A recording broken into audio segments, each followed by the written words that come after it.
Si os parece, y para ser puntuales, además, sobre todo porque hoy va a ser una sesión bastante completa y vayamos, voy a ir arrancando la misma con la presentación de los ponentes y la bienvenida.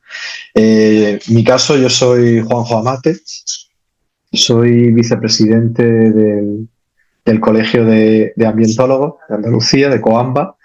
Y bueno, os doy la bienvenida a esta cuarta sesión del ciclo de talleres sobre la prevención ambiental en el ámbito local, que como la mayoría sabréis, creo que casi todos que habéis participado en los anteriores, son fruto de la colaboración entre el área de transición ecológica y desarrollo de la ciudadanía de la Diputación de Cádiz y el Colegio de Ambientólogos de Andalucía, y se plantean como un ciclo de talleres en el que se han abordado diferentes cuestiones relacionadas con el papel de las administraciones locales en lo que es el desarrollo de instrumentos de prevención ambiental. Y bueno, más concretamente en el caso del taller de hoy, ya no tanto, por decirlo así, instrumentos de prevención en cuanto a trámites que deben supervisar y desarrollar las propias entidades locales, sino también a otras herramientas de gestión, que en este caso hoy se van a centrar en la gestión de residuos, la calidad del aire y la contaminación acústica. Bueno, pues para ello sabéis, sobre todo los que estáis participando o formáis parte de las entidades locales, como bueno, estas tienen responsabilidades y competencias tanto en la elaboración de diferentes planes de gestión en estos ámbitos, como en la supervisión de los mismos, la aplicación, así como la revisión de diferentes estudios y mediciones que se deben aportar por parte de cualquier actividad económica, empresa, etcétera, que vaya a operar en un municipio.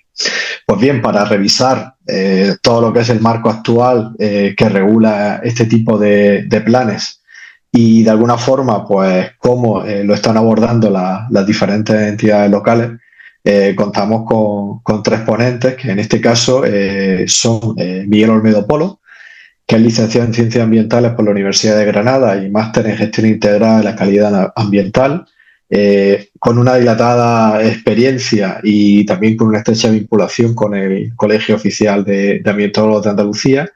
Y dentro de su dilatada experiencia profesional, pues se ha especializado en legalización y asesoramiento técnico a empresas y administraciones públicas, especialmente en materia de residuos.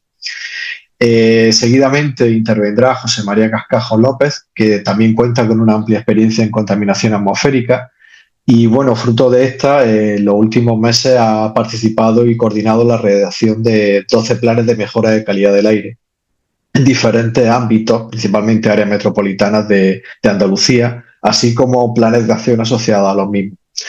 Y en tercer lugar, pues tenemos a Álvaro Grilo Bensusán, que también es ambientólogo y doctor en acústica. De nuevo, un consultor con más de 15 años de experiencia en acústica, control de ruido y vibraciones, sobre todo dentro del sector ambiental, y por tanto cuenta con una amplia especialización en aplicación de este tipo de iniciativas.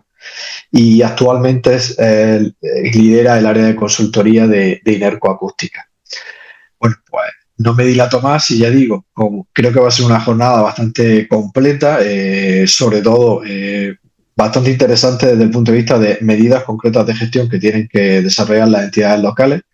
De nuevo, os agradezco la participación tanto en el ciclo completo como especialmente en la jornada que desarrollamos hoy, y doy paso a Miguel Olmedo para que comience con esta primera parte de gestión de residuos municipales. Muchísimas gracias. Buenos días, muchas gracias, Juanjo. Como comentaba Juanjo, yo soy Miguel Olmedo y voy a encargarme de esta parte del taller dedicada a la gestión de residuos en el ámbito municipal. ¿Vale? Quería comentaros, la presentación de por sí es un poco densa, son muchos temas distintos. Cualquier duda que surja, al final hay un turno de preguntas en el cual estamos abiertos a responder las que sean necesarias. Y si no, por correo electrónico podéis mandar a oficina de Coamba, ellos nos lo rebotan y, en fin, para intentar solucionar cualquier duda que vaya surgiendo. ¿Vale? Comparto la pantalla con la presentación. Se ve, ¿verdad? Sí. Vale, Pues bueno, como os comentaba, la parte que me toca a mí del taller, vamos a hablar sobre la gestión de residuos municipales. Se estructura en 3 bloques de contenido. La primera, los planes de gestión de residuos municipales. La segunda, vamos a hablar de la gestión de los puntos limpios. Y por último, sobre la recogida separada, ¿vale?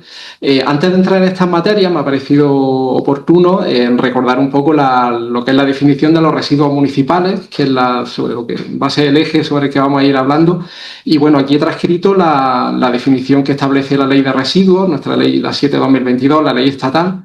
Es una definición bastante amplia, pero bueno, yo lo que quiero es que os quedéis con 2 detalles, que los residuos municipales serían residuos de origen doméstico, que se origina pues, la actividad cotidiana en una vivienda, y también aquellos residuos que proceden de otras fuentes, pero de una composición similar. En este caso estaríamos hablando, por ejemplo, en una fábrica, tiene un área de comedor, de oficina y genera unos residuos pues, similares a los de una vivienda.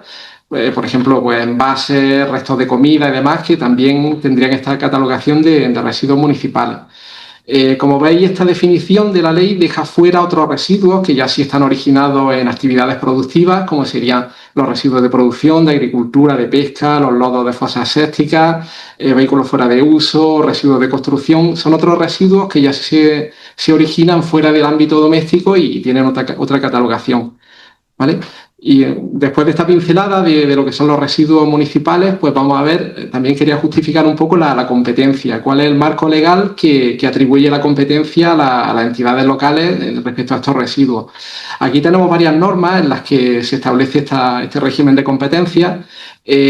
Por un orden cronológico inverso, me he ido a la ley la más reciente, la 7/2022, que establece como un servicio obligatorio la recogida, transporte y tratamiento de los residuos.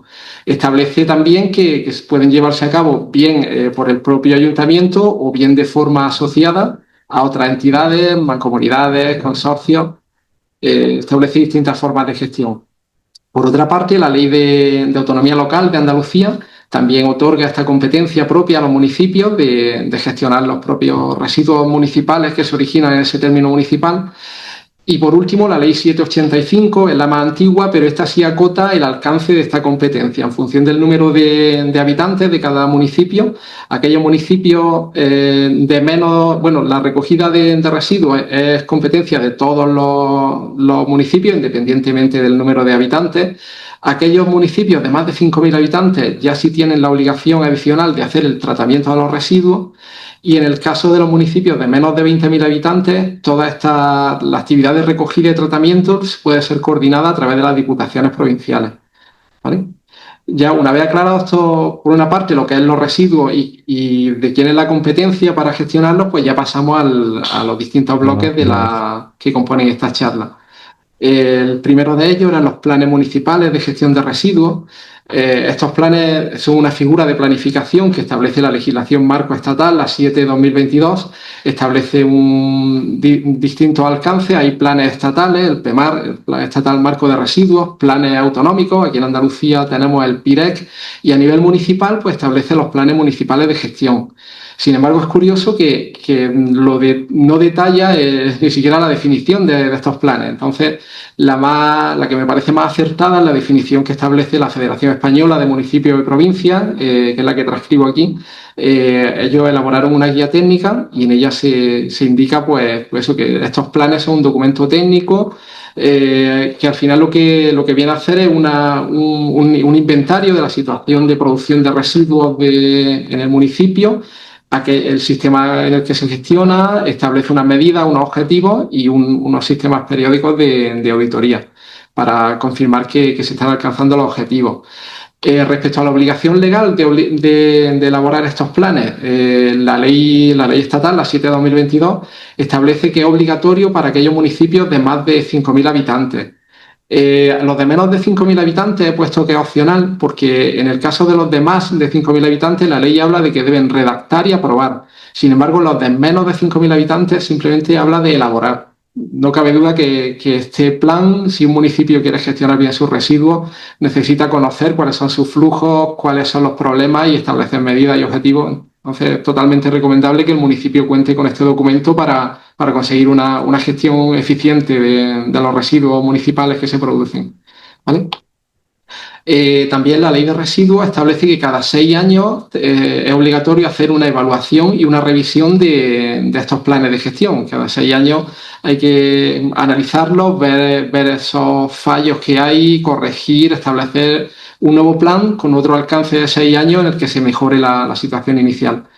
Y luego, por supuesto, estos planes tienen que estar coordinados tanto con la legislación, la ley estatal, nuestra normativa autonómica y con las distintas figuras de planeamiento, tanto autonómico como estatal, ¿vale? Estos planes configuran una serie de estrategias y de objetivos que también tienen que estar alineados con nuestro plan municipal de gestión de residuos, ¿vale? Ya pasando un poco al contenido de estos planes, también resulta curioso que la ley de residuos no establece un contenido mínimo. Sí lo establece para los planes autonómicos. El anexo 7 de la ley 7/2022 contempla el contenido mínimo de estos planes autonómicos. Sin embargo, no establece para los planes locales, no hay un contenido. En este sentido, la guía técnica de la Federación Española de Municipios y Provincias propone un contenido, que es el que yo indico aquí, que me parece bastante acertado para este tipo de planes. Pasando a una revisión rápida de este contenido, pues bueno, hay que fijar un objetivo general, un ámbito territorial que normalmente suele ser todo el término municipal que abarcamos, un horizonte temporal que lo normal es que se haga coincidir con los 6 años que establece de plazo de revisión la ley estatal para que coincida y se vayan haciendo las revisiones puntuales. Tenemos que identificar los residuos municipales que son objeto del plan. En este caso no hay un listado cerrado, podrían ser todos los residuos o bien ceñirnos en algunos que se determinen que son adecuados para el alcance del plan, ¿vale? Por supuesto, justificar el marco legal, los fundamentos jurídicos en los que nos encontramos. Y luego ya hay una fase en la cual requiere un inventario de campo bastante potente, bastante extenso, en el cual tenemos que determinar las cantidades de residuos que generamos, la distribución en función del número de habitantes, los distintos flujos de residuos de recogida selectiva, de restos de poda, de residuos de RCD. En fin, un poco todos los flujos que tenemos en el municipio y cómo se están canalizando en ese momento. De cada tipo de residuos, pues nos piden, tenemos que describir la composición a nivel, pues si son plásticos, envases, cartón, todos estos tipos, y aparte también una caracterización de estos residuos, en los que ya entramos en parámetros químicos, de pH, humedad, composición, características de peligrosidad, en el caso de aquellos que están catalogados como peligrosos. Por otra parte, también hacemos un inventario de los sistemas de recogida que tenemos actualmente en el municipio. Si tenemos contenerización, recogida puerta a puerta, sistema de recogida de residuos especiales como voluminosos, mobiliario. Todos esos sistemas tienen que estar comprendidos en este plan. La relación de las instalaciones de tratamiento propias que tenga la entidad local, si tiene algún punto limpio, si tiene todos los contenedores que componen el sistema de recogida selectiva. Luego también un análisis de las cantidades que se recuperan y que se reciclan de cada uno de estos residuos, pues las cantidades que vamos recuperando, y por supuesto un análisis de los costes y las tasas que se están aplicando a esta gestión de residuos, ¿vale? También, porque el plan es un elemento vivo que debe adaptarse a los cambios en el municipio, pues hay que tener una previsión de la evolución de la población de cara a planificar la posterior gestión, pues ver si hay suelos en desarrollo que a futuro se van a convertir en zonas residenciales, que son nuevas zonas generadoras de residuos. Cualquier evolución que esté prevista en la población hay que tenerlo previsto, ¿vale? Una vez que tenemos toda esta información, ya podemos evaluar y establecer unos objetivos para este plan, unos objetivos de reducción, de mejora. Todos ellos tienen que estar alineados con la jerarquía de residuos que establece la ley de residuos, en la cual pues, bueno, se prioriza lo primero la prevención, el mejor residuo es el que no producimos, después la preparación para la reutilización, aprovechar todo aquello que sin necesidad de someterlo a un tratamiento podamos aprovechar directamente, y posteriormente ya valorización, reciclaje, recuperación, y por último dejamos lo que son los tratamientos de eliminación, que sería bien el vertedero, bien la incineración, lo deja como un apartado residual. Siempre tendemos a la economía circular y buscamos que los residuos los convirtamos en recursos y se queden en todo el sistema productivo y evitemos la salida bien a vertedero, bien a incineración, ¿vale? Una vez establecidos los objetivos, pues hay que fijar un plazo en el cual queremos cumplirlo, o por lo menos establecer unos hitos temporales en los que vayamos viendo cómo evoluciona la consecución de estos objetivos. Luego, por supuesto, tener unos instrumentos de información y concienciación de la ciudadanía. No podemos olvidar que una correcta gestión de los residuos depende de cómo actúa cada uno en su casa. Entonces, a la ciudadanía en general tenemos que darle una formación, que sean conscientes de la importancia de gestionar los residuos correctamente, de separar los flujos y de esa manera conseguir que el objetivo global sea correcto, ¿vale? Que alcancemos estos objetivos que hemos fijado para el plan. Por último, y también muy importante, establecer el plan de inversiones y las vías de financiación. Si contamos en la entidad local, cuenta con recursos propios, si hay que recurrir a subvenciones, a apoyo de otras entidades, tiene que estar contemplado en este plan. Y por último, un sistema de seguimiento y evaluación, definir unos indicadores los cuales nos permitan tener un feedback, tener datos de cómo va evolucionando esta implantación del plan y si se van consiguiendo los objetivos. ¿Vale? Esto más o menos sería el plan descrito muy rápido y descrito por encima lo que sería, en qué consistiría el plan de gestión de residuos, ¿vale? A continuación ya pasamos al siguiente bloque, que sería la gestión de los puntos limpios. En los puntos limpios, como sabéis, son unas instalaciones que disponen los ayuntamientos para poder depositar todos aquellos residuos que no podemos eliminar en los contenedores habituales de recogida selectiva, pues disponen de una serie de instalaciones en las que la ciudadanía pues deposita de forma voluntaria todos estos residuos, ¿vale? Antes de pasar al funcionamiento, quería aclarar, porque es un tema que hay mucha controversia y hay muchas dudas respecto al régimen de autorización de estos puntos limpios. El decreto de residuos de Andalucía, el 73-2012, define los puntos limpios como instalaciones de gestión. Esto significa que están sometidos a un régimen de autorización en el cual la Delegación de Medio Ambiente tiene que autorizar como instalación y como entidad, aquella entidad que lo explote, como entidad explotadora del punto limpio, ¿vale? No, hay muchas dudas porque muchos de estos puntos limpios lo que tienen es un alta de productor de residuos en el cual tienen un número NIMA para poder ir funcionando, pero no es la figura que contempla la normativa. Es un problema que es muy habitual y bueno, que lo ideal es que esta instalación cuente con su autorización administrativa correcta. Por supuesto, antes del trámite de la autorización de instalación de gestión de residuos, lo he puesto por aquí, que tiene que pasar el trámite de prevención ambiental correspondiente, que ya con la última modificación de la JICA sería una CA anexo 2, ¿vale? Entonces, lo importante antes de tener todo es tener las autorizaciones correspondientes para evitar luego futuros problemas a la hora de explotar el punto limpio, ¿vale? Una vez aclarado este punto, pues bueno, quería también comentar que la legislación autonómica, nuestro decreto de residuos, distingue dos tipos de puntos limpios. Por una parte, los puntos limpios municipales, aquellos en los que van destinados a la ciudadanía en general y van destinados a residuos de origen doméstico. Y luego, por otra parte, tenemos los puntos limpios industriales, que van enfocados a que las actividades industriales puedan eliminar ahí sus propios residuos. Nuestra propia normativa contempla la posibilidad de que estas dos figuras se integren en una misma instalación. Como veréis, ahora más adelante explicaré las figuras de cómo se organiza, pero que puede existir, y de hecho lo contempla la normativa, la posibilidad de que comparta el punto limpio municipal y el industrial compartan en una misma, se ubiquen en una misma instalación, ¿vale? Respecto al funcionamiento, los puntos limpios municipales, su funcionamiento se regula a través de la correspondiente ordenanza municipal, en la que se ordena y se dispone como que los residuos que se admiten, el régimen de funcionamiento, cómo se regula la entrega de estos residuos, si hay algún sistema de recogida externa en la que el ayuntamiento los retire y los lleve por sus propios medios al punto limpio. Y por su parte, los puntos limpios industriales lo que tienen son reglamentos internos, que al fin y al cabo el contenido es bastante parecido. Regulan el funcionamiento, cómo se accede, qué tipos de residuos admiten y un poco la organización interna que llevan, ¿vale? La propia normativa, tanto la estatal como la autonómica, determina una serie de residuos que no son admisibles en los puntos limpios.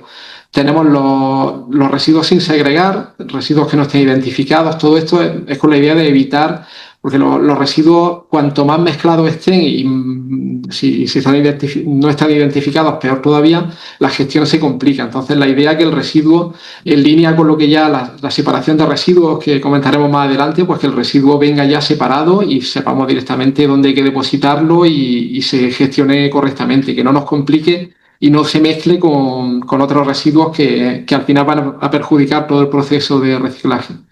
¿Vale? Se permite, como comentaba, por una parte los residuos mezclados, por otra parte los animales muertos, tienen su régimen especial de SANDA, todos los desperdicios de origen animal, tienen su normativa reguladora y unas instalaciones que se encargan de ello. Los vehículos al final de su vida útil, que tienen que ir a un centro CAT, los residuos sanitarios, que también tienen un régimen propio específico, y cualquier otro residuo que no aparezca en la relación de residuos admisibles que contempla o bien la ordenanza o el régimen de funcionamiento, pues no serían admisibles en estos puntos. ¿Vale? Luego ya por su parte la normativa establece una serie de obligaciones tanto para la entidad explotadora como para las personas usuarias. Os lo voy a comentar así por encima por no consumir mucho tiempo. Bueno, el primer requisito pues, es tener las autorizaciones administrativas oportunas, lo que comentaba antes, que el centro pues, tenga su calificación ambiental anexo 2 y tenga su autorización como instalación gestora y la entidad que lo explote esté también autorizada como entidad explotadora. Por supuesto, tiene que haber un personal encargado de la instalación que conozca los residuos, que sepa segregarlos, que sepa clasificarlos y bueno, que conozca todo el funcionamiento del punto limpio. Un requisito que ya lo he comentado, pues que solo se admitan estos residuos que tiene autorizada la instalación y en caso de que se reciban algunos que no estén autorizados, pues que se informe a la persona de dónde debe y cuál es el cauce legal por el cual tiene que eliminar estos residuos que pretende entregar. Luego, controlar las condiciones de almacenamiento. Como sabéis, cada flujo de residuos, en especial los residuos peligrosos, tienen unas condiciones específicas de almacenamiento en lugares cubiertos, con recogida de derrames y demás. Y todo esto pues tiene que mantenerse como cualquier otra instalación de gestión de residuos, tienen que mantener estas condiciones. Importante también tener un registro de entrada y salida. La ley de residuos, a cualquier instalación de gestión de residuos le obliga a tener un registro en el que quede constancia del origen y el destino de los residuos, que tengamos toda esa trazabilidad esté documentada. Anualmente también este tipo de centros tienen que presentar una memoria dirigida a la Delegación de Medio Ambiente en la que se vea pues, toda la trazabilidad de cada flujo de residuos que han ido recibiendo. Y luego también un punto importante, que tienen que emitir un justificante a las personas que entregan residuos. Si la persona lo pide, tienen que entregarle un justificante para que esta persona acredite ante cualquier autoridad o ante cualquier persona o empresa que se lo pida que sus residuos los ha entregado correctamente en el punto limpio. ¿Vale? Por último, las obligaciones de las personas usuarias pues van un poco en línea con las que ya habíamos hablado. Al fin y al cabo es adoptar las medidas de seguridad oportunas, que entreguen los residuos cerrados, aquellos residuos líquidos que vayan envasados, que vayan de tal manera que no provoquen derrames, que no provoquen contaminación allí en el centro. Luego también depositarlo en cada contenedor que le indique el propio personal del punto limpio, pues le va a indicar dónde está, dónde tiene que ubicarlo a estos residuos y evitar las mezclas, evitar comportamientos negligentes dentro del punto limpio. Y poco más, deben cumplir todas las normas de funcionamiento de este punto limpio. Aquí esto daría para hablar una charla completa de puntos limpios, pero bueno, a grandes rasgos, básicamente sería el funcionamiento y las autorizaciones, lo que comentaba. De todas formas, como hemos hablado, en cualquier momento, ahora en el turno de preguntas, aclaramos cualquier duda que vaya surgiendo. Y ya una vez acabado el punto de los puntos limpios, pasamos al último bloque, que sería la recogida separada de residuos. Aquí, pues, igual nos vamos primero al contexto normativo. La ley estatal, la ley de residuos, pues nos determina que la recogida selectiva pues supone básicamente mantener los residuos separados según composición, según naturaleza, evitando las mezclas.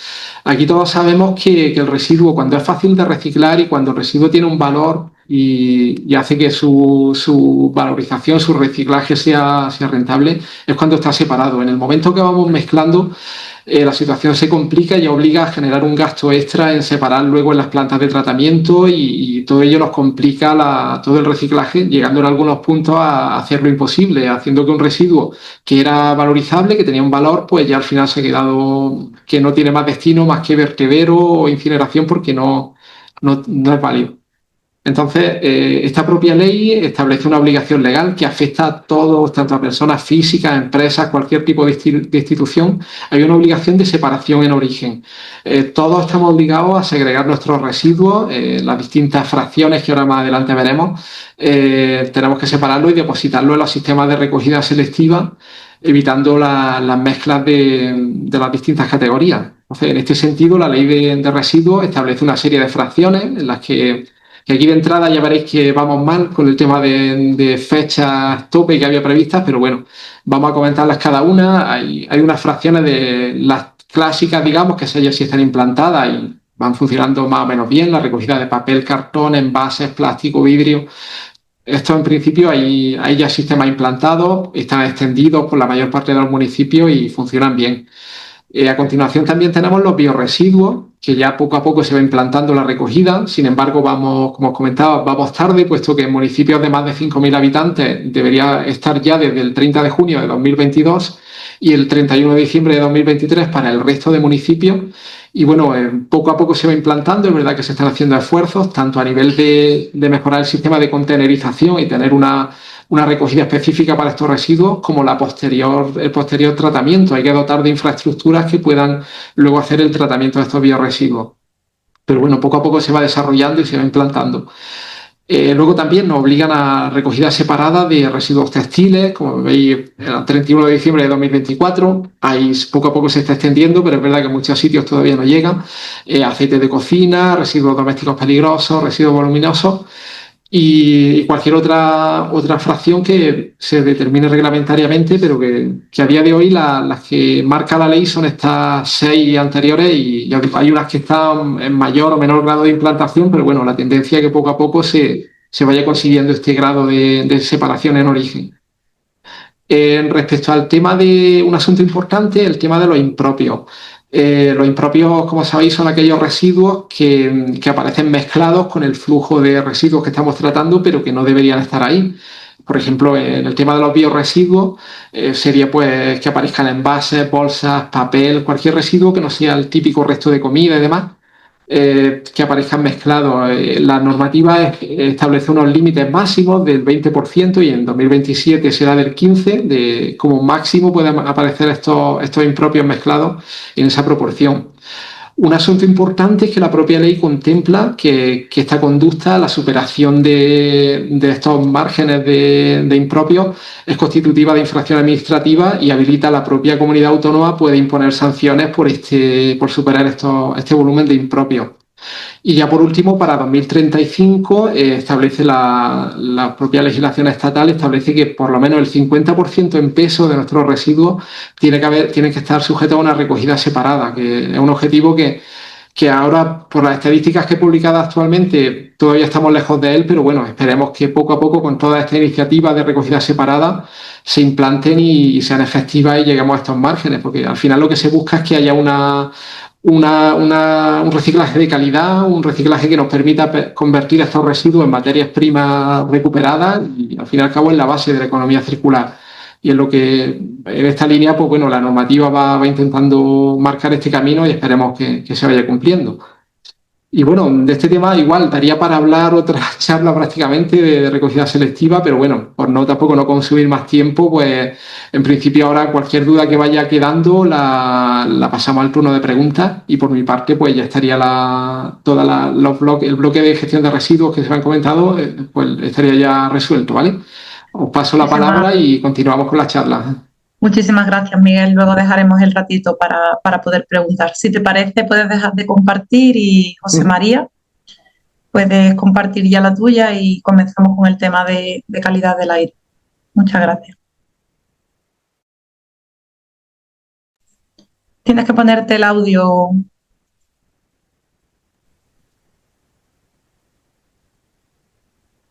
Ya estás compartiendo.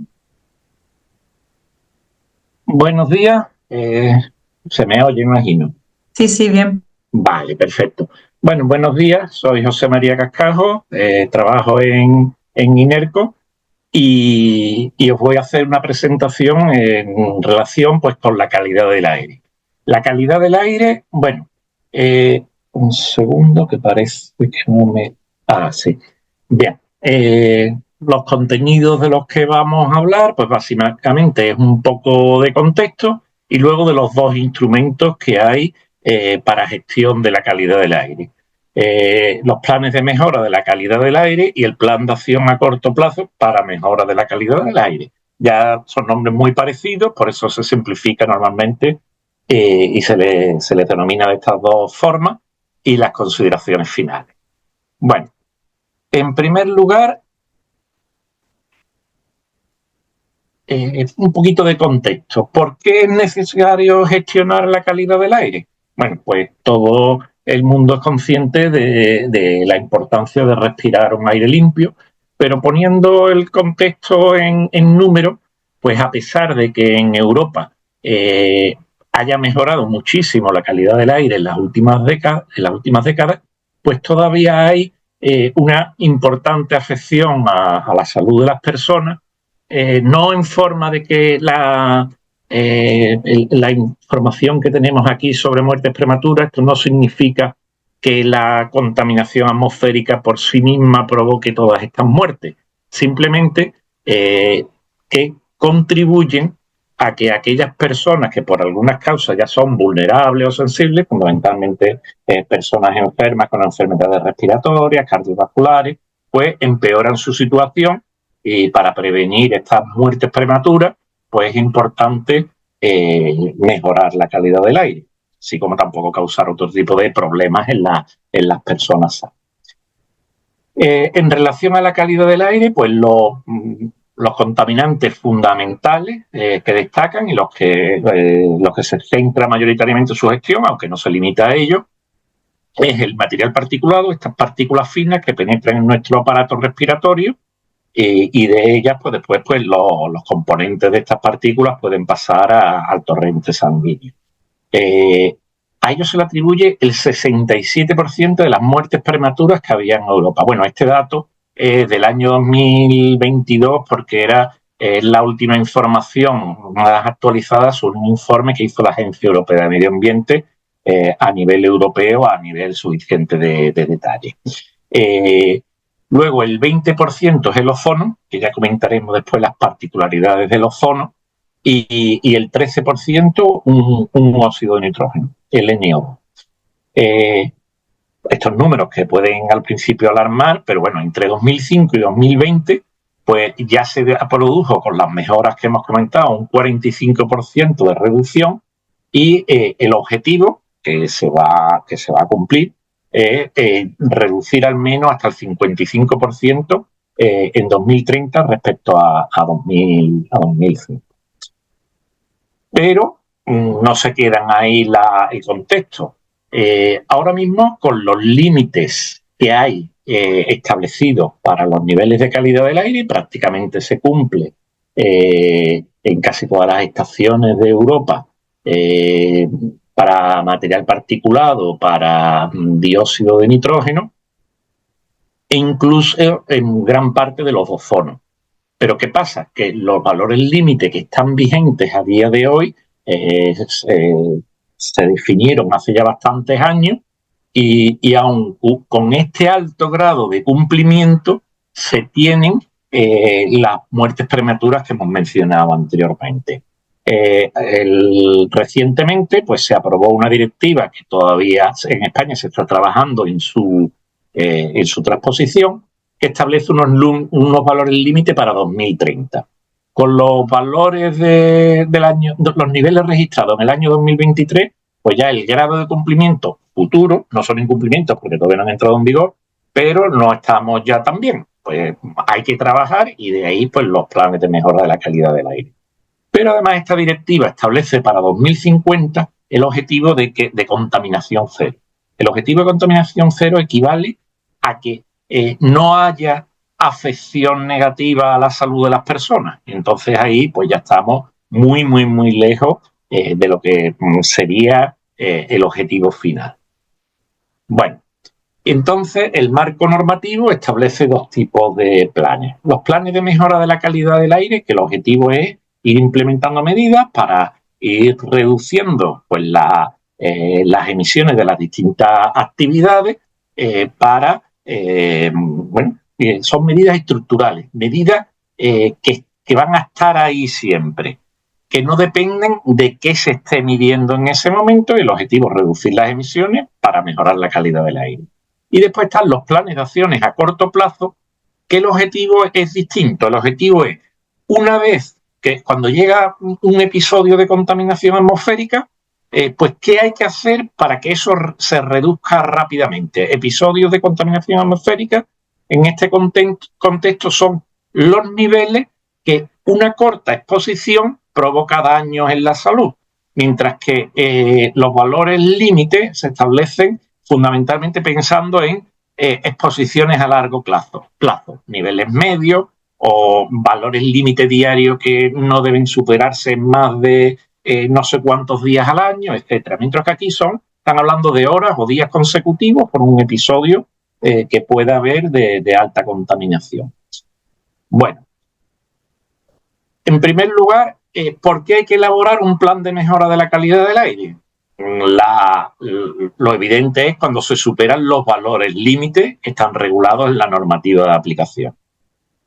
Luego también el ozono, vimos que, bueno, hemos comentado que tiene un tratamiento específico, pues también hay que hacer un plan de mejora de la calidad del aire cuando se supera el valor objetivo. Hay una diferencia entre valor límite y valor objetivo desde las implicaciones legales, pero básicamente estos dos, bueno, a nivel europeo es superación de los valores límites, a nivel estatal es también superación del valor objetivo de ozono, y en Andalucía pues establecieron también un valor objetivo en la estrategia andaluza de calidad del aire que se realizó en 2019. ¿Y por qué se hizo esto? Pues porque la directiva esta que he comentado, que se ha aprobado recientemente, tardó mucho en aprobarse, y en Andalucía tuvieron la estrategia o la política de irse adelantando, porque ya el conocimiento científico ya evidenciaba que los niveles implantados pues no contribuían o todavía tenían unos niveles muy altos de afección a la salud de las personas. En cuanto a la Andalucía, se divide en 12 zonas, y todas las zonas, a excepción del núcleo urbano de Córdoba, son zonas que involucran a más de un municipio. Y por tanto, al involucrar más de un municipio, aquí la competencia es de la comunidad autónoma.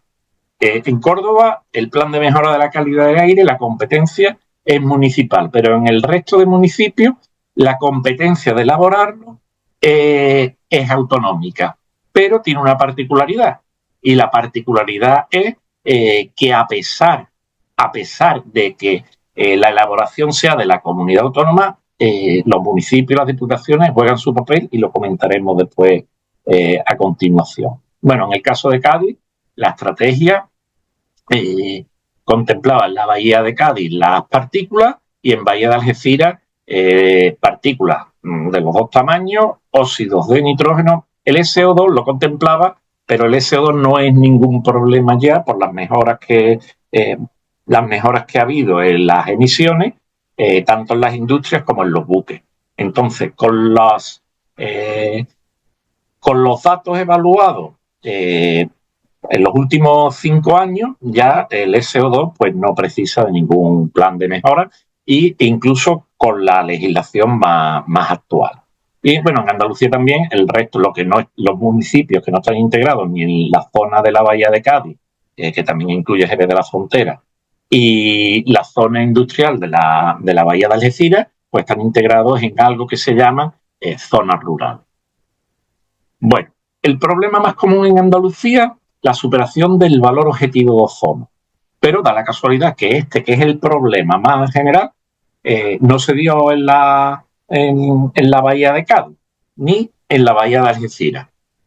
Y adicionalmente, con lo cual en la provincia de Cádiz, pues tan solo afectaría a los municipios encuadrados como en zonas rurales. Y además en los últimos años se ha experimentado una mejoría, con lo cual, pues bueno, la preocupación, digamos, por el ozono pues, es la máxima a nivel general en Andalucía. Cádiz es la provincia que está mejor en ese ámbito. Y ahora mismo hay en fase de tramitación pues los 12 planes que hemos comentado anteriormente y que cubren a toda Andalucía, porque hay un plan para las zonas rurales que engloba todo aquello que no son zonas industriales o aglomeraciones urbanas. Los objetivos de los planes de mejora: limitar las emisiones de los contaminantes concretos y así como de los precursores de ozono. La particularidad del ozono es que no se emite como tal, sino que se emiten una serie de contaminantes y además con la radiación solar pues se genera el ozono que da lugar a esos contaminantes.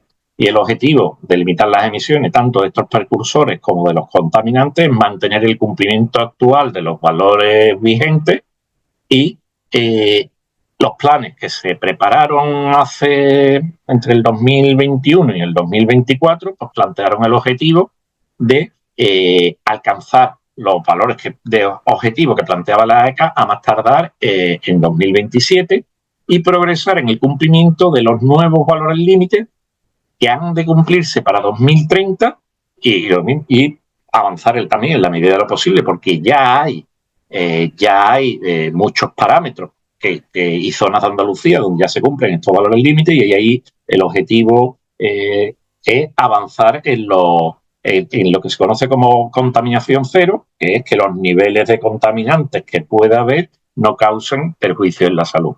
Y os preguntaréis alguno, ¿y por qué contaminación cero es que no se emite nada? Pues porque de forma natural ya se emiten contaminantes y de todas formas va a haber contaminantes en la atmósfera. El objetivo es que no causen perjuicio a la salud. Bueno, y el estado de la tramitación, pues prácticamente ya están avanzando. Esto está actualizado a mayo y sigue progresando la tramitación.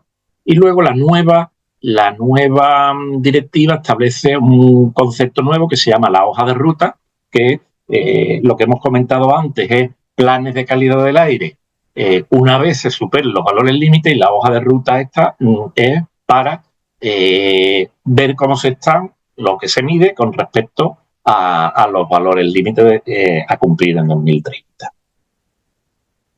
Bien, ¿qué contenidos tiene un plan de mejora? Pues básicamente evaluación de la contaminación atmosférica. Aquí no me voy a entretener, esto es una competencia fundamentalmente, puede haber competencia municipal, pero fundamentalmente, y en Andalucía la tiene asumida la Consejería de Medio Ambiente, que tiene establecido su red de vigilancia de la contaminación atmosférica y tiene sus estaciones y dentro de esa red, pues no quiere decir que todas sean propiedad de la Consejería, sino que dentro de la gestión la Consejería recibe datos pues de las que son propiedad, pues por ejemplo, de las industrias del campo de Gibraltar, las que pueda haber en las autoridades portuarias, pues también pueden... Lo que pasa es que las autoridades portuarias se suelen limitar a partículas en unos captadores que no se evalúan en continuo y no suelen estar integradas. Pero,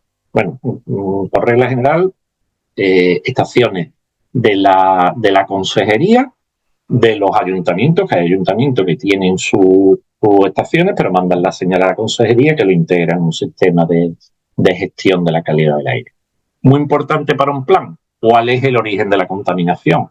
No es lo mismo que se emita en un sitio un contaminante que se emita en otro, que influyen muchos factores, las condiciones meteorológicas, la topografía, etcétera. Y luego están las medidas para reducir la contaminación y después una serie de indicadores para ver qué efectos están teniendo las medidas. El tema del origen de la contaminación pues es muy importante porque no es lo mismo que se emita un contaminante en una chimenea de 100 metros que se emite en altura y se va dispersando y ya cuando le llega a las personas o los animales o la fauna que pueda haber, que pueda haber, pues ya están bastante diluidos. No es lo mismo a que se los emitan los vehículos, que lo están emitiendo justo donde las personas están respirando. Entonces, pues, para conocer el origen de la contaminación que está causando los niveles en el aire que respiramos, no basta con un inventario de emisiones, hay que tener en cuenta adicionalmente estos factores. El ozono comentamos que tenía muchas particularidades.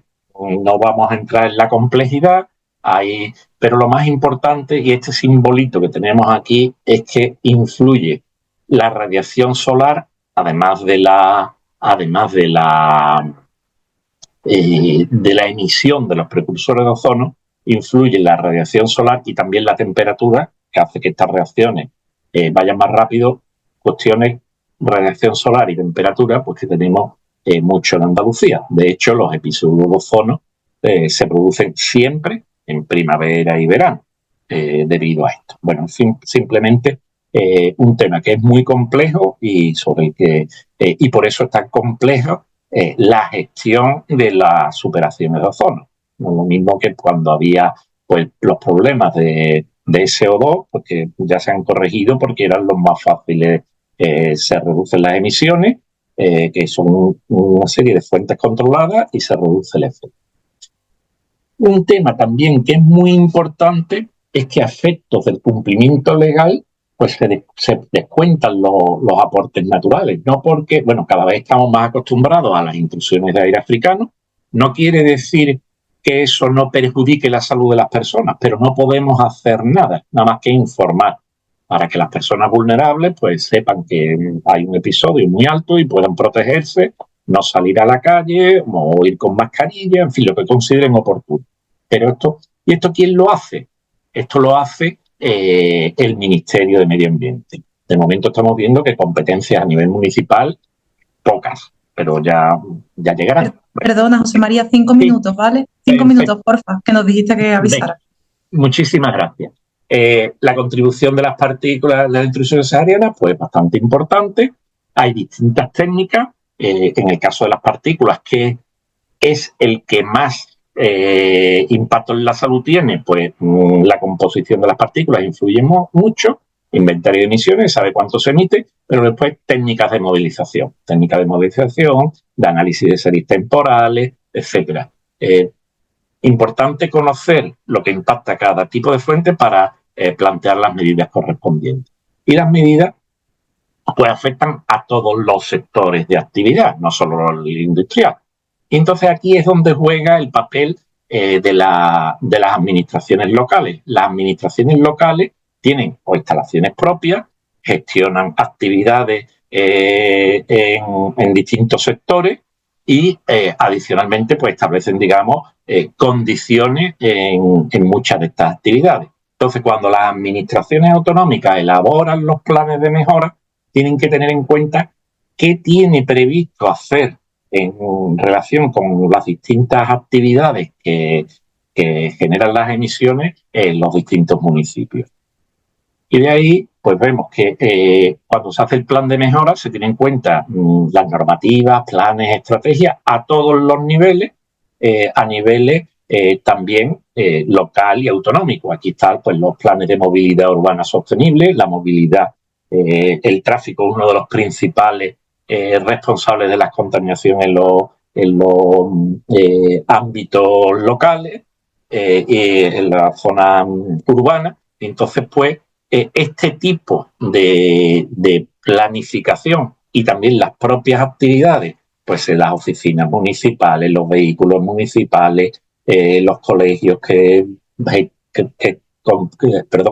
los colegios en los que los municipios pues tengan algún tipo de instalaciones, etcétera, pues pueden, pues para la calefacción, el transporte, la maquinaria, en todo ello, pues ahí es donde juega el papel, colaborando con la administración autonómica para definir las medidas con las que ellos pueden contribuir y a su vez luego responsabilizándose de la gestión de esas medidas. Y normalmente luego, bueno, pues en los planes básicamente pues se definen las medidas en forma de ficha, las cuales a su vez pues tienen un montón de campos, pero lo más importante, saber quién es definir en qué consiste la medida, quiénes son los responsables. Entre esos responsables, pues los ayuntamientos pues figuran en muchísimas ocasiones, y establecer después quién es el responsable también del seguimiento de la financiación, el plazo para la implantación, etcétera. Los planes de acción a corto plazo. Los planes de acción a corto plazo son diferentes. El objetivo, evitar alcanzar el umbral de alerta una vez que se produce un episodio. La situación real en Andalucía, normalmente la calidad del aire es tan razonablemente buena que no se producen superaciones de los umbrales de alerta, a menos que haya las causas naturales estas que hemos comentado, las intrusiones de aire africano, en todo caso un porozono con unas condiciones meteorológicas muy adversas, pero que ahí lo que recoge el plan es solo la información a la población para que se proteja, porque ahí no se puede hacer nada.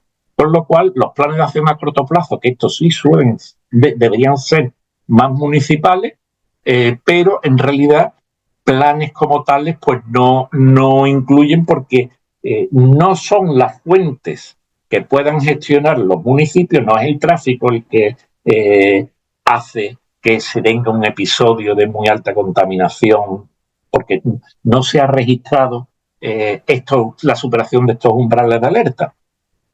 Puede que se supere si a lo mejor pues hay un incendio forestal, hay un incendio en una nave industrial, cuestiones de este tipo, pero entonces fundamentalmente es poner los medios para apagar el incendio, informar a la población, etcétera.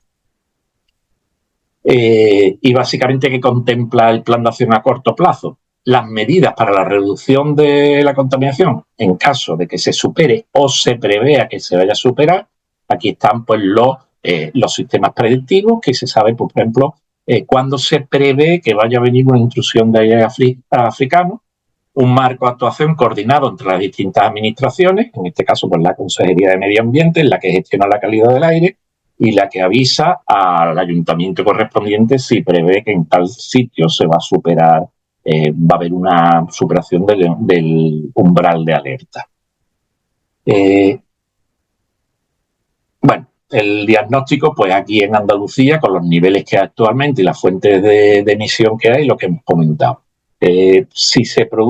Cuando se producen superaciones del umbral de alerta, coincide porque haya habido una intrusión de aire africano, y de hecho incluso en ozono se supera el umbral, hay un umbral de información, pero no el umbral de alerta, porque los planes recogen 3 niveles de actuación. Umbral de activación, esto se va a quitar con la nueva legislación, esto lo recogió un marco de actuación a nivel nacional. Umbral de información, este umbral de información es un umbral cuando se llega a unos niveles que causan perjuicio en las personas vulnerables. Y entonces, con niveles a muy corto plazo. Entonces, pues, habría que informar a la población y adoptar medidas. Pero con la nueva directiva ya restringe la obligación de los planes de acción a corto plazo a la superación del umbral de alerta. Y aquí son unos niveles que afectan a la población, sea vulnerable o esté bien perfectamente de salud. Entonces son medidas excepcionales e inmediatas. Bueno, lo que hemos comentado ya de que para las medidas pues se descuentan las causas, digamos, naturales, con lo cual pues en la práctica en Andalucía los planes de acción a corto plazo con la nueva legislación, pues quedará la nueva legislación, que todavía no está traspuesta a la normativa española, se limitarán a muy pocos casos y fundamentalmente la parte correspondiente a la información a la población, y la información vendrá de la Consejería de Medio Ambiente. En resumen, de todo lo que me has dicho ahora, donde sí hay un gran papel será en la parte correspondiente a colaborar con la administración autonómica, bueno, salvo el caso de Córdoba, que es el único municipio que tiene la obligación de hacer el plan de mejorar la calidad del aire, colaborar con las administraciones autonómicas para ver el granito de arena que pueden poner cada municipio con las medidas en sus ámbitos de gestión o por la propiedad de sus instalaciones. Y como las ideas clave, La mejora de la calidad del aire es un hecho. Desde hace ya muchas décadas hay grandes mejoras, pero sin embargo cada vez se van estableciendo objetivos más ambiciosos, derivado también pues de el mejor conocimiento científico de que aunque se mejore, pues todavía sigue habiendo perjuicio. Perspectiva transversal, ahí están involucrados todas las actividades prácticamente, y no solo las antropogénicas, también muchas de origen natural, pues contribuyen a la fuente. Cuando hemos mencionado los municipios, pues los municipios también tienen algunas competencias en temas de agricultura y ganadería, que también es otra de las fuentes. Los municipios fundamentalmente los principales ámbitos de los que pueden colaborar los municipios son pues en temas de tráfico, algunas cuestiones de sus instalaciones propias y en temas de agricultura. Y a todos los niveles, actuación a todos los niveles. De hecho, la mayoría de las políticas pues se definen a nivel de la Unión Europea. A nivel estatal se establecen los marcos ya más generales y luego la puesta, poner el pie en el suelo, pues corresponde a las comunidades autónomas y a nivel local. Bien. Bueno, y luego en la planificación, lo que hemos comentado del plan de mejora de la calidad del aire, eso es algo que se va haciendo, se va trabajando continuamente y a todos los niveles para ir mejorando, reduciendo las emisiones, ir mejorando, y el plan de acción a corto plazo es una respuesta ante una situación episódica. Pero claro, para estar preparado para dar la respuesta hay que tener un plan. Y fundamentalmente los marcos de intercambio de información y prever entre los ayuntamientos y la consejería, o más bien de la consejería a los ayuntamientos, y después los canales para informar a la población.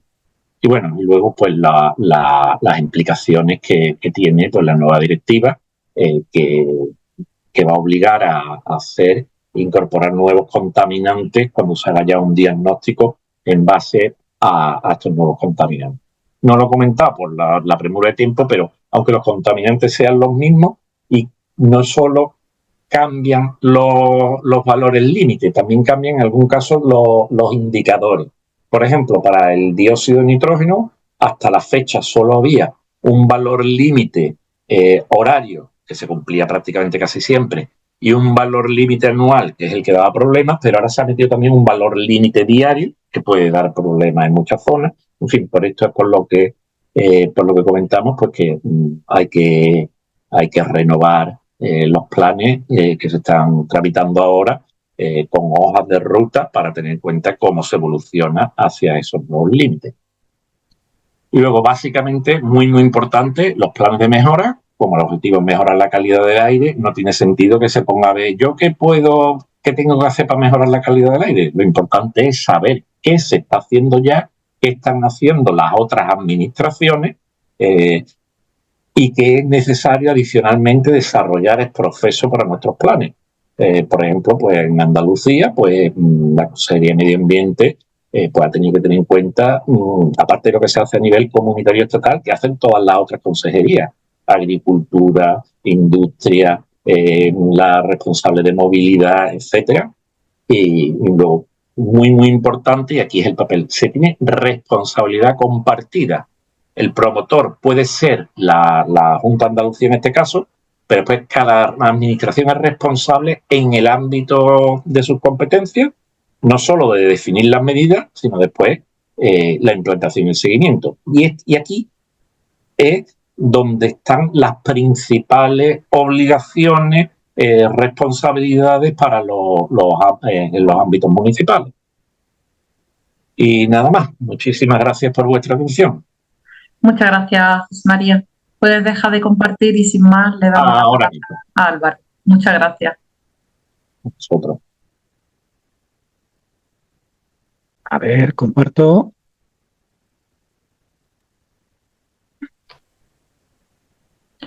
Ya se ve, Álvaro. Vale. Muy bien, muchas gracias. por la invitación también a este taller. Yo soy Álvaro Grilo, soy compañero de José María en la división de acústica del Grupo INERCO y vamos a ver el último bloque de prevención, la contaminación acústica. En esta sesión vamos a hacer una pequeña introducción y luego vamos a ver 3 de las herramientas de gestión a nivel local de la contaminación por ruidos, que sería en este caso los planes de acción, los estudios acústicos y los ensayos acústicos, para finalizar con una batería de soluciones en el ámbito de control de ruido y de vibraciones. Como introducción, pues presentaros un interesante reporte de la Agencia de Medio Ambiente Europea de este mismo año, 2025, en el cual, el ruido de transporte se sitúa entre una de las 3 principales amenazas para la salud, después de la contaminación atmosférica y después de todas aquellas amenazas relacionadas con el cambio climático. En términos cuantitativos, estamos hablando de que al menos entre un 20 y un 30% de la población europea está afectada por niveles insalubres de ruido. Esa variación entre el 20 y el 30 pues depende un poco del umbral límite. Pero lo que queremos decir o lo que debemos entender es que el ruido, más allá de una molestia, tiene un efecto real sobre la salud. Y un efecto sobre la salud, pues patente, e incluso mayor impacto que, el tabaquismo pasivo, que todos podemos entender que tiene una afección propia, o la exposición al plomo. Por dar algunas cifras sobre ese impacto, pues hablamos de más de 17 millones de personas con una afección a largo plazo con alta molestia al ruido, en torno a 5 millones que presentan molestia severa al sueño, es decir, que tienen una disrupción en el sueño debido al ruido. Y pues hablábamos antes de la muerte prematura. De nuevos casos en 2021 serían 66.000 casos de muerte prematura, o que el ruido ha contribuido a esa muerte por complicación de otras situaciones. Y además sabemos que todos estos datos están subestimados porque están basados en las zonas que se monitorean, que se mapean conforme a la directiva, y eso no es toda Europa. Con lo cual, estamos hablando también de un dato que está subestimado. Todos conocemos el ruido, que tiene una afección directa cuando estamos sometidos a niveles muy altos, que nos lleva pues incluso a la pérdida de audición, muy vinculada con el ruido ocupacional. Pero digamos que en la última década se ha demostrado la afección por exposición crónica a niveles más bajos, que genera una respuesta de estrés del organismo. Básicamente lo que está ocurriendo es que hay una liberación de hormonas que causan la inflamación de los tejidos y un estrés oxidativo, se oxidan los tejidos. Y eso tiene una serie de respuestas tanto físicas como psicológicas. Pues problemas de aprendizaje, problemas metabólicos como diabetes o obesidad, problemas cardiovasculares o problemas mentales. Está demostrado que cuando hay un ruido alto, pues hay mayor índice de depresión y mayor índice incluso de suicidio. Entonces podemos decir literalmente que es que el ruido nos fríe el cerebro, nos fríe los tejidos. Entonces está demostrado esa correlación.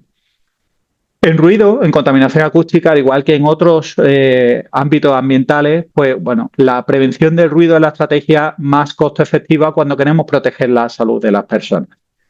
Y pongo un ejemplo en el cual nosotros los acústicos siempre tratamos de separar la fuente de ruido de los receptores sensibles. Y pongo el ejemplo del aeropuerto de Lima. Desde el punto de vista de planificación, en los años 20, pues no había edificaciones cercanas, pero se produce una invasión, un encroachment, como se cita en inglés, que al final lo que hace es pues invadir todo el entorno del aeropuerto, y esa sería un poco la visión actual rodeada de usos residenciales.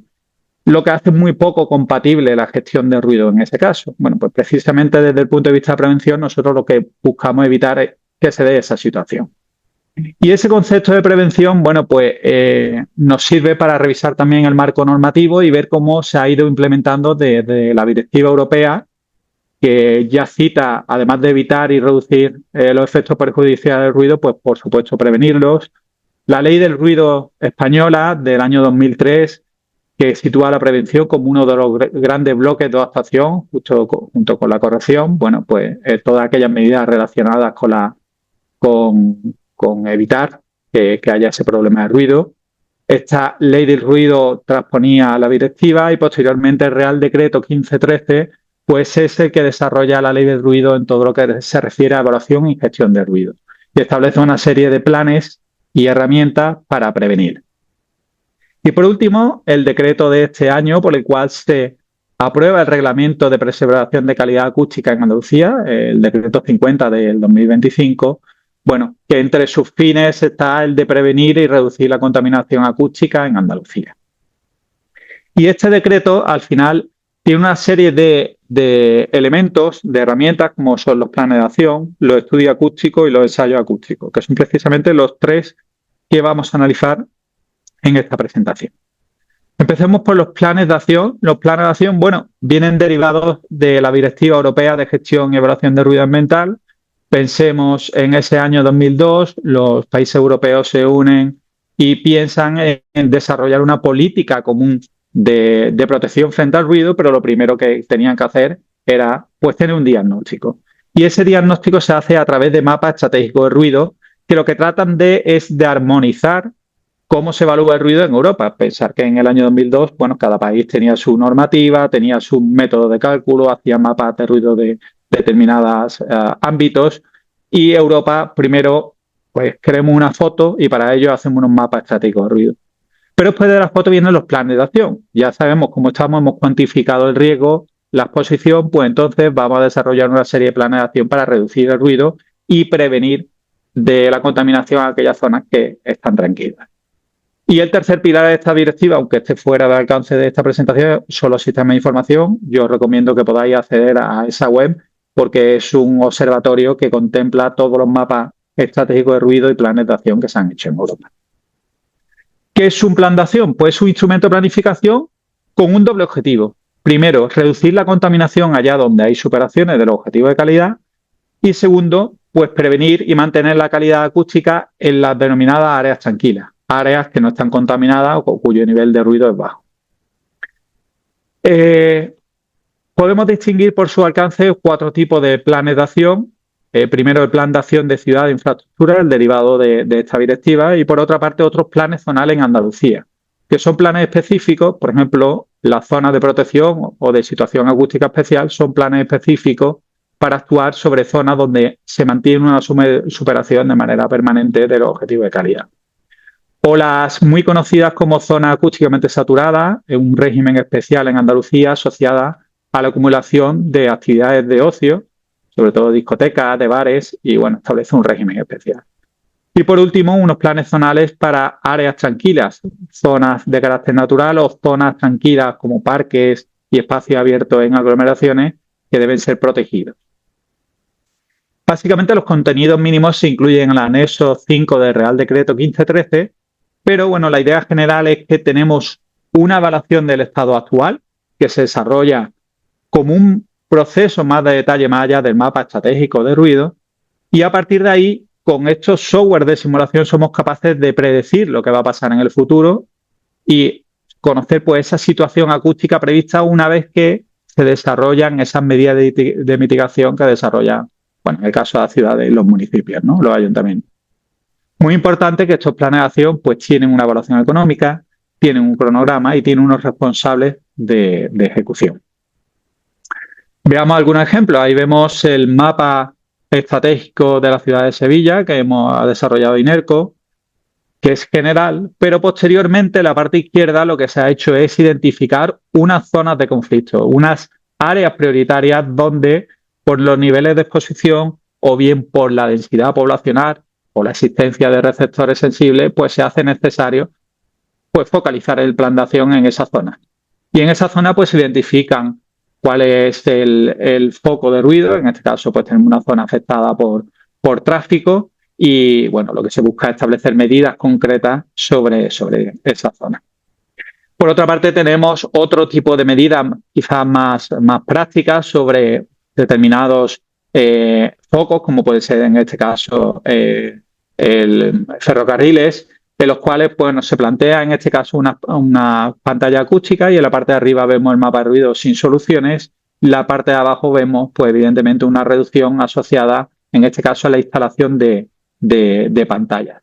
Pero lo importante es que se cuantifique. En estos planes de acción hay que cuantificar la mejora. En la parte de izquierda vemos la exposición por diferentes rangos de ruido durante la noche, y en la parte de la derecha pues vemos, tras la implantación del plan de acción, cómo esa exposición baja significativamente.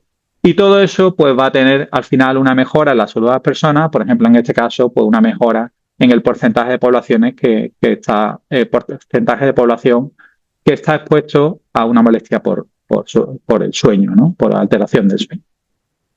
Pasamos entonces al estudio acústico del decreto 50. Bueno, estos contenidos están en la instrucción técnica del decreto andaluz.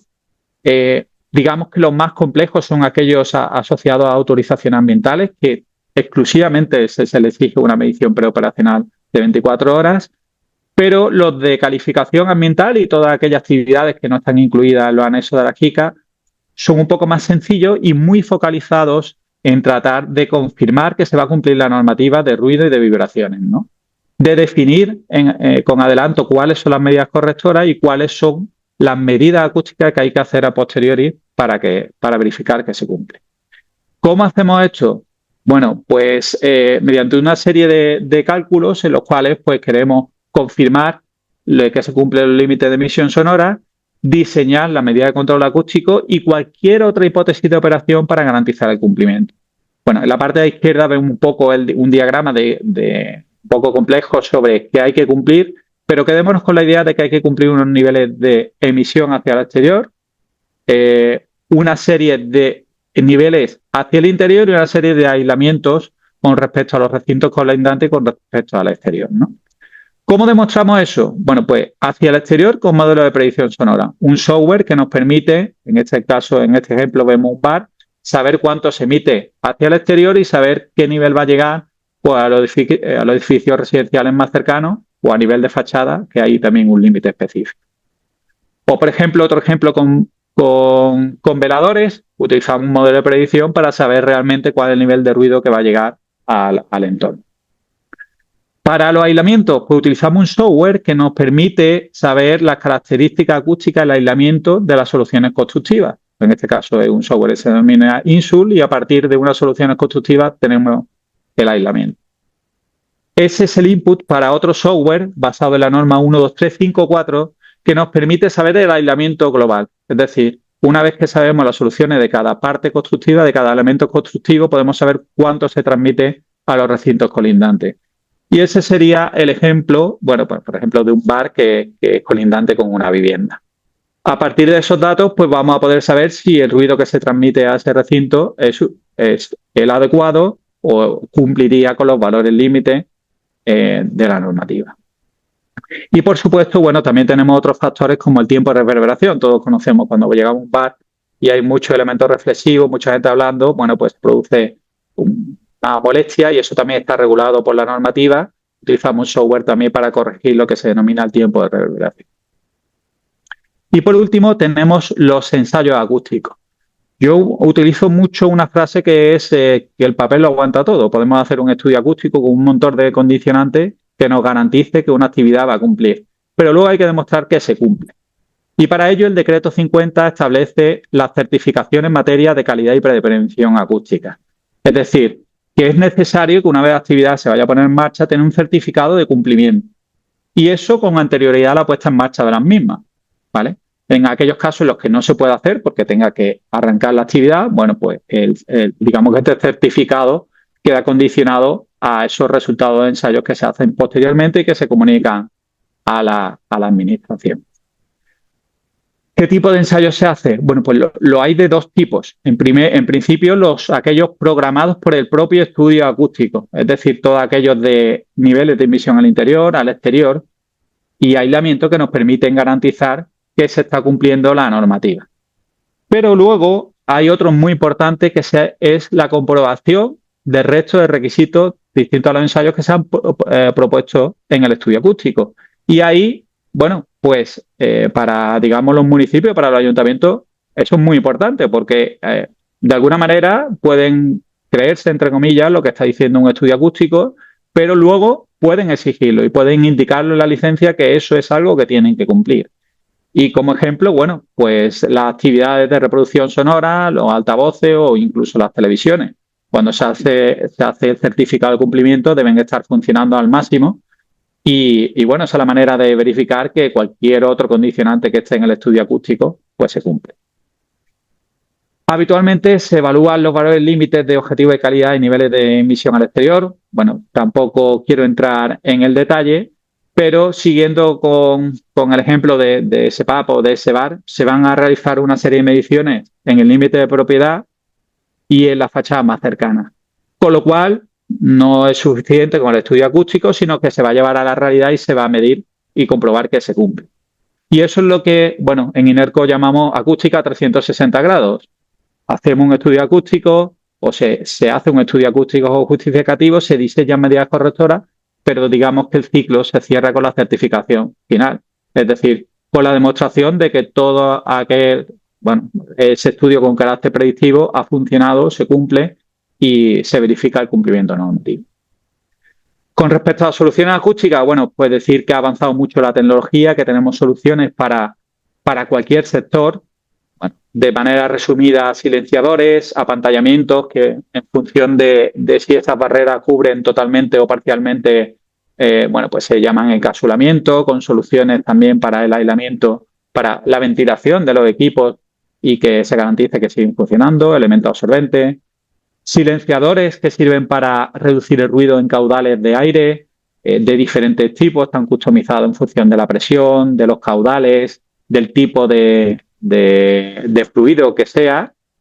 Y luego, bueno, todo tipo de soluciones a medida que combinan todas estas soluciones. Pantallas móviles en el caso de ruido ocupacional, sistema de ventilación que incluye ventilación y filtración, o bien, bueno, pues soluciones más específicas, por ejemplo, para trenes embotellados que tienen sistemas de mantenimiento asociados. Y sí quería hablar de un material, los ecobarriers, que son unas barreras temporales de carácter flexible, que son muy útiles en el ambiente urbano y que se utilizan, pues, por ejemplo, para obras o para eventos musicales. Ahí vemos algunos ejemplos, probablemente las hayáis visto ya instalado también. Y bueno, es muy interesante para todas aquellas soluciones rápidas o con carácter temporal, como puede ser la obra, pues para tratar de reducir el ruido. Bueno, los ayuntamientos y los responsables municipales, que sepáis que hay una solución que se puede implementar para todo ese tipo de situaciones. Y concluyo con algunas ideas claves. Bueno, lo importante que es la prevención en la gestión de ruido ambiental y para ello, bueno, tenemos como mejor técnica disponible los modelos de predicción de ruido y posteriormente verificados con ensayo acústico y que existen soluciones viables desde el punto de vista técnico y acústico. Hasta tal punto que cierro con esta reflexión. Actualmente la normativa no solo se basa en la prevención, sino en políticas de ruido que impulsen el uso de esta tecnología, con el fin de garantizar un poco el beneficio global, que todo el mundo se beneficie de que existe una tecnología acústica que se puede implantar para reducir el ruido. Bueno, pues aprovechémosla, implantémosla y obliguemos a que las actividades la utilicen. Y bueno, muchas gracias por su atención. Aquí dejo mi dato de contacto y ahora vamos a tener también, bueno, pues un tiempo de preguntas. Trato de ser rápido para poder aprovechar de ese tiempo. Muchas gracias. Muchas gracias, Álvaro. Dejamos ya un tiempecillo. Si queréis preguntar algo por el chat o queréis levantar la mano, pues tenéis a nuestros 3 expertos de hoy a disposición. Si ha quedado algo, si no hay ninguna pregunta y vosotros queréis ampliar algo de que se os ha quedado sin decir, ya jolín, en los otros talleres había muchas dudas, se ve que esta vez lo habéis explicado todo perfectamente. Pues parece que no, nadie se anima a levantar la mano, a aportar algo nuevo, alguna experiencia que estéis haciendo en vuestro municipio. Ir ahora por el chat. Nos han dejado una pregunta. Dice, mi duda es respecto a los residuos. Miguel, si el municipio pertenece a una mancomunidad que gestiona sus residuos, ¿cómo se enfoca el plan municipal de gestión de residuos? Muchas gracias por la pregunta. Pues vaya, en principio la normativa lo que regula es que cada municipio elabora su propio plan. Entiendo que también se podrá actuar de forma mancomunada. La verdad que es buena pregunta porque la ley no lo deja claro ese aspecto. Es verdad que lo enfoca siempre a que el propio municipio es el que elabora su plan municipal, pero sí es cierto que la propia ley por otro lado, te permite que lo que es la operación de gestión sí se realice de forma mancomunada o de forma asociada a otros municipios, con lo cual es un vacío legal que podría dar lugar a cierta discusión con la administración, pero que en principio está enfocado que cada municipio elabora el suyo. Gracias, Miguel. Este no va a ninguno en concreto porque es un tema que no se ha tratado, pero dice, buenos días, ¿hay alguna exigencia normativa para la realización de estudios de contaminación odorífera? Si alguno de los tres puede intervenir o le quiere ayudar. Bueno, pues la verdad es que influyen varios de las partes que están aquí. Muchos de esos estudios pues están relacionados con instalaciones que gestionan residuos, con lo cual pues ahí está la parte correspondiente a residuos. Es una de las cuestiones que se deberían tratar en función del tipo de residuos a tratar, pero luego, por la dinámica que presentan, al fin y al cabo, está más asociado a lo que es calidad del aire, porque aunque las técnicas de caracterización sean distintas, la forma en que suelen tratarse es plantear unos niveles de emisión de olores y luego pues se suelen hacer muchas veces unos estudios de dispersión para ver cómo afecta una actividad que emita olores en el entorno.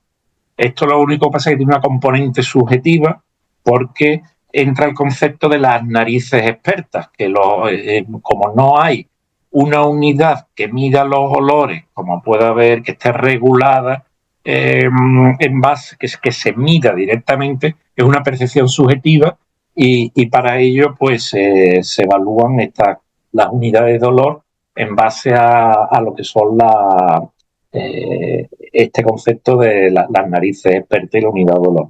Pero básicamente se plantea como una particularidad muy, muy, muy específica relacionada con el origen de la contaminación y las medidas de naturaleza para temas de contaminación del aire.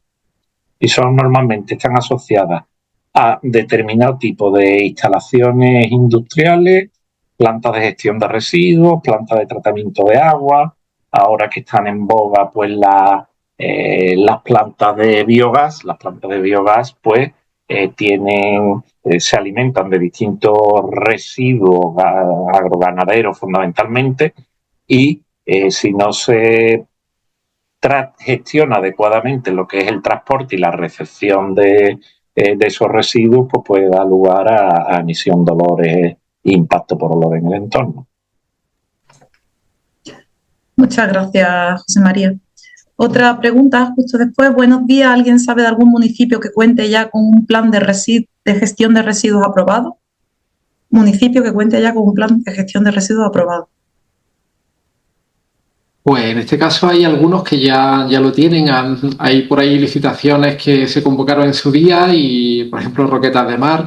Hay otros que hay acuerdos de concertación de diputaciones. Por ejemplo, la Diputación de Granada tiene un acuerdo y está desarrollando unos 20 planes de gestión municipal de residuos.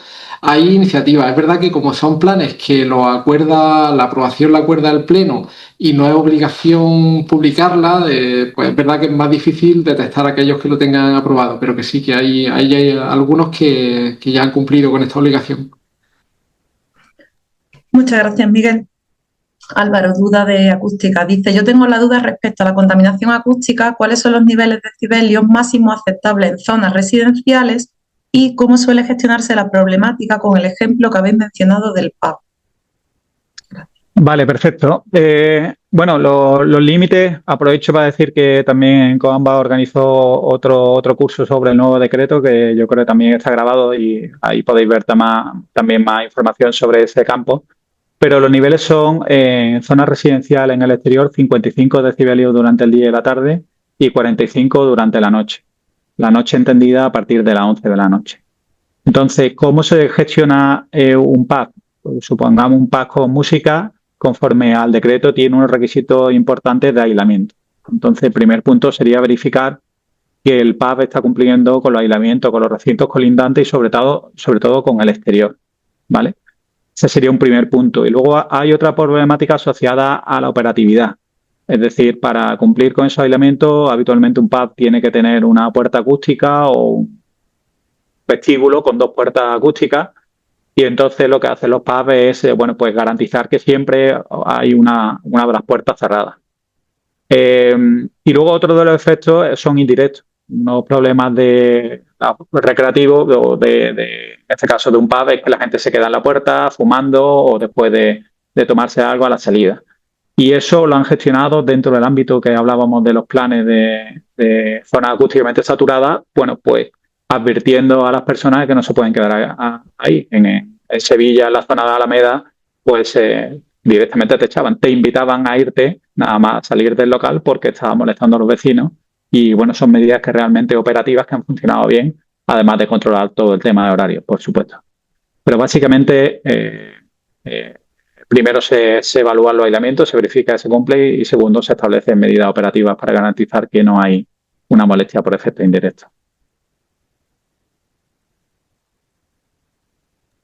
Muchas gracias, Álvaro. Y por la hora y la pregunta que acaba de entrar, yo creo que con esta ya terminamos.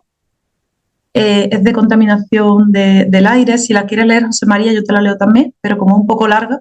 Dice, buenos días, para el tema de inscripción o autorización de emisiones para la actividad potencialmente contaminadora de la atmósfera, en el caso de que una planta con una máquina determinada, una máquina en concreto tenga una capacidad técnica máxima que supere los umbrales y pueda considerarse dentro del grupo, pero el total de la planta, por una criba anterior, falta de materia para alimentar la planta o por la capacidad del resto de máquinas funcionando en serie, no supere el umbral y sea considerada dentro del grupo C, ¿qué trámite sería el correspondiente para la planta?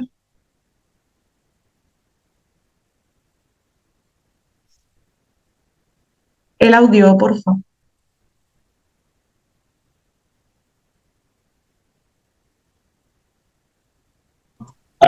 Ahí. Este es un caso muy específico que normalmente, por definición, lo más restrictivo posible. Con lo cual, pues habría que seguir el trámite grupo B. ¿Y cómo se podría justificar las cuestiones asociadas a las limitaciones?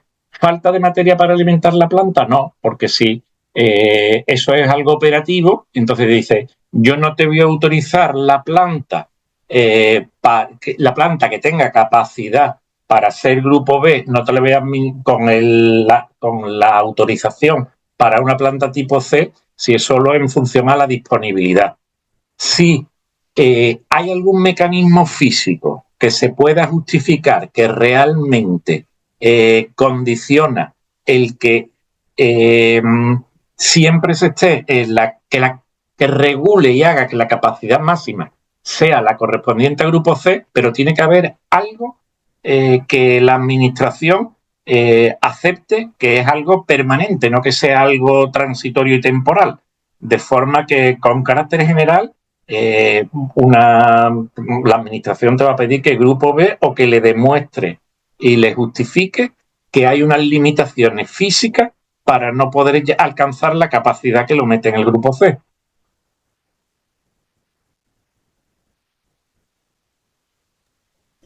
Muchas gracias, José María. Pues como he comentado por el chat, cerramos ya el turno de preguntas o nos hemos ajustado al final perfectamente a la hora y si ha quedado algo pendiente, pues por correo electrónico lo seguimos comentando por ahí. Muchísimas gracias a los tres, muchas gracias Diputación por la oportunidad de haber podido hacer este ciclo y a todas las personas que se han conectado y lo han seguido con interés. Cualquier cosa estamos a disposición, seguimos en contacto y nada, muchas gracias a todos. Sí, gracias a vosotros. Hasta luego. Muchas gracias, buen día. Gracias. Hasta luego, buenos días.